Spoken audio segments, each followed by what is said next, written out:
بسم اللہ الرحمن الرحیم۔ کم کھانا صحت، کم بولنا حکمت اور کم سونا عبادت میں داخل ہے۔ کم گوئی میں حکمت، کم خوری میں صحت اور لوگوں سے کم ملنے جلنے میں عافیت ہے۔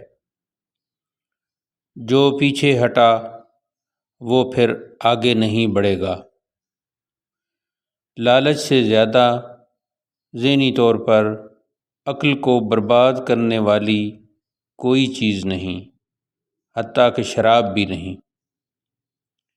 کسی کے لیے یہ زیبا نہیں کہ ہاتھ پر ہاتھ دھرے بیٹھا رہے اور دعا کرے کہ اے خدا رزق دے، خدا آسمان سے سیم و زر کی بارش نہیں کرتا۔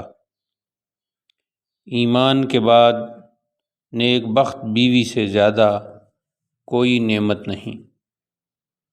قوت فی العمل یہ ہے کہ آج کا کام کل پر نہ اٹھا رکھو۔ جو تیرے عیب سے آگاہ کرے وہ تیرا دوست ہے۔ جو شخص اپنے بھید کو پوشیدہ رکھتا ہے وہ صاحب اختیار ہے۔ جو شخص میرے عیب مجھے بتاتا رہتا ہے وہ مجھے عزیز ہے۔ تم جس سے نفرت کرتے ہو، متنفر ہو، اس سے ڈرتے رہو۔ عقل مند وہ شخص ہے جو اپنے افعال کی تعویل نیک کر سکتا ہے۔ درم سر اونچا کیے بغیر نہیں رہتے۔ اوروں کی فکر میں اپنے آپ کو مت بھول جاؤ۔ گناہ کا ترک کر دینا توبہ کی تکلیف سے زیادہ آسان ہے۔ دنیا کے ٹھاٹھ باٹ سے اپنی نظر ہٹائے رکھو اور دنیا کی محبت دل میں نہ آنے دو۔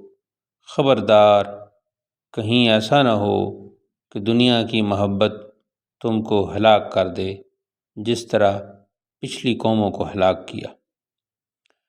فتح امید سے نہیں، علم اور خدا پر اعتماد سے حاصل ہوتی ہے۔ سب سے بڑا ہوش مند آدمی وہ ہے جس کا زاد راہ خوف خدا ہو، جس قدر ممکن ہو۔ غریب کے ساتھ ہمدردی سے پیش آؤ تاکہ اس کی زبان کھلے اور اس کی ہمت بڑھے۔ کسی پہ لعن طعن نہ کیجیے، ایسا کرنے سے آپ کے اندر اجتماعی خرابیاں پیدا ہو جائیں گی۔ آدمی کے نماز و روزہ کو نہ دیکھو بلکہ اس کی دانائی اور راست بازی کو دیکھو۔